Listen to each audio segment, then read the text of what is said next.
Hey guys, Zan Thomas here at XT Properties, doing a quick video on my one of my blog posts.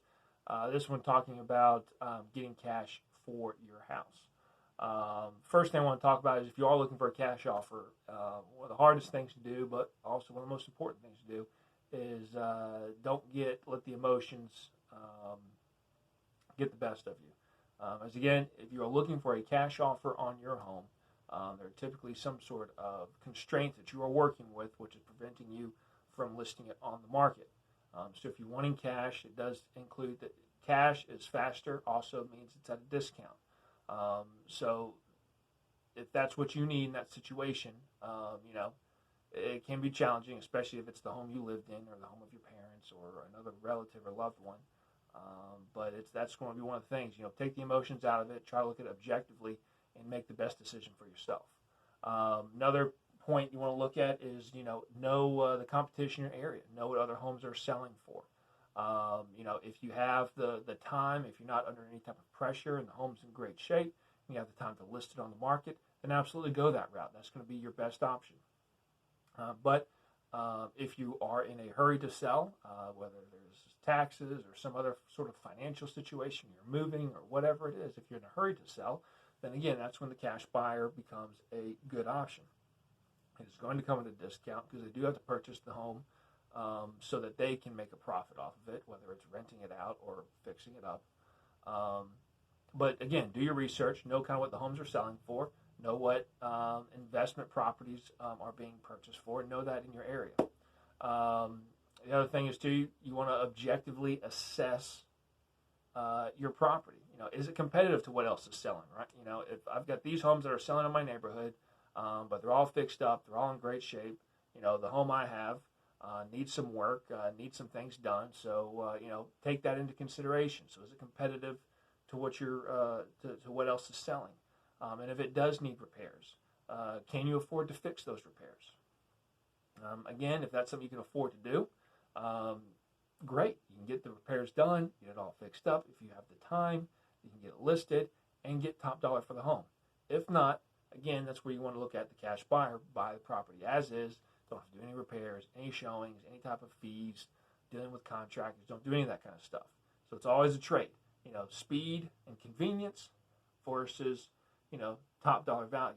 And then you've got to decide what is the best option for you. The last thing I want to talk about too real quick is getting the right price. And this is very important. So I speak to a lot of folks on the phone, and they say, well, I spoke to a realtor, and the realtor told me that I could get this for the house, and I can't find a home in their neighborhood that sold anywhere close to that price. Let's say that, well, I'll talk to someone and say, well, my realtor told me my house could sell for $250,000. Well, I can't find a home that sold in that neighborhood for the last 5 years that sold for $200,000, right? So getting the right price, you are going to want to talk to realtors to get the right price, but don't just go to one. Heck, you can get five different prices from a realtor, from 5 different realtors.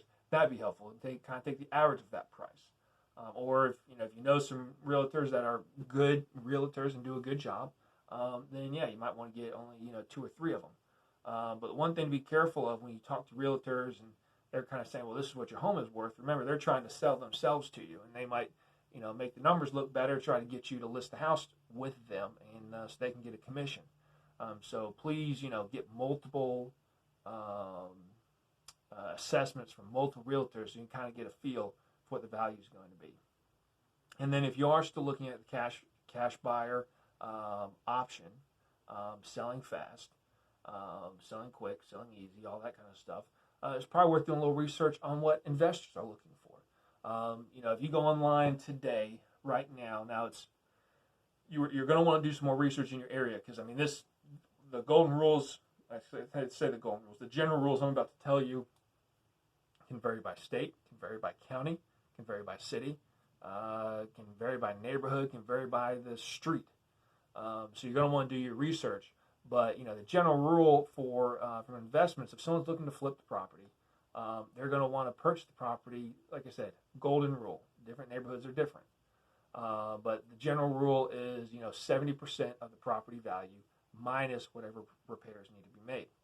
Then that gives the investor time. They can buy the home, let the owners move out, then they can go in, they can fix it up, they can then list it, they can then sell it, and gives them some space.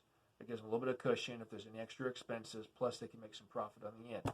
Now again, that's the general rule, and it does vary. Sometimes that percentage is a lot higher, sometimes it's even lower, depending on where you are.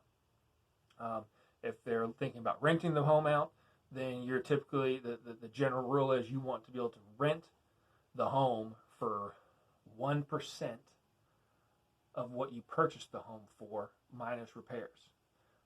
So let's say if you have a home that you can rent for $1,000 a month, and that home needs about $10,000 worth of repairs, then 1% or $1,000 is 1% of $100,000 minus your 10,000 repairs. So they're going to be looking about $90,000 of for the value of the home.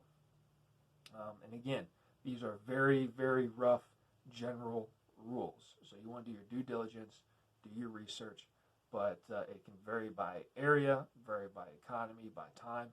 I can tell you that right now with everything going on with the coronavirus, those numbers are going to be off. Everyone that is looking to invest and buy right now are going to be very conservative, especially on flips, because nobody really knows what is going to happen right now. They don't want to buy a flip that they've got to fix up, and then they can't do anything with it for the next 6 months, which is going to cost them money. So those numbers, they're going to be off.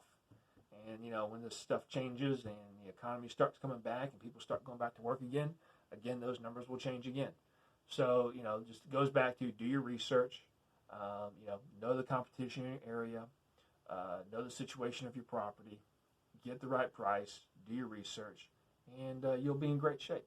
If you have any other questions or kind of need some more tips or advice or a quote, feel free to give me a call, shoot me a text. You can email me. Information's on my website. This is Zan Thomas, XT Properties. Have a great day.